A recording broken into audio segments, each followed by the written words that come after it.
trekken in de Guinness-cup. In de eerste pub hier in Ljouwt. Maar er is een volle meer gaande hier in Ljouwt. In ieder geval in de eerste pub.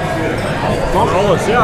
Ik zeg gewoon heel veel Halloween-achtige verklaringen. Heel veel Halloween mensen. Get over here! This is my weapon. Goedenavond. Dit is het jaarlijkse Glendelfeest. Ze organiseren dit hier altijd en mensen uit de gamesindustrie en aanverwanten die komen dan langs. Vier Halloween. Ik ben roze, maar dan creepy. Ik ben roos. Streetfighter. Zo gaan jullie normaal niet over straat neem ik aan. Nee, alleen het weekend. Niet specifiek is met Scorpion, maar het is denk ik een karakter wat heel veel mensen herkennen. Ik denk dat dat het leuke is als je hier rondloopt, dat er gewoon heel veel herkenbaarheid is. Maar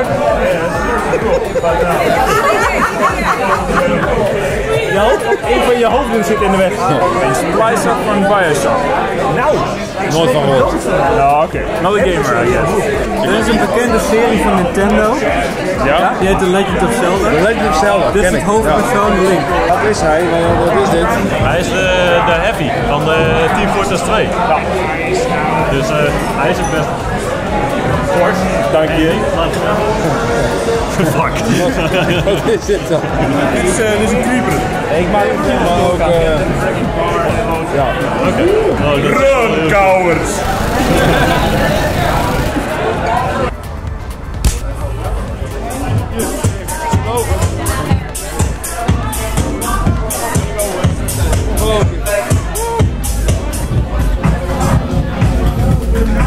Stap even in de boek van het feestje hier. Nou, dat is weer een heel vet feestje. Halloween feestje.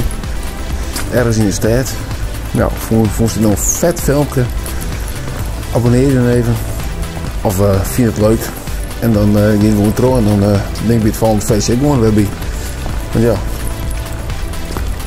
Zo moet ik een beetje wijzen toch? Een beetje bij de feestjes wijzen. Oeh, wat zie je. Je moet een beetje tegen.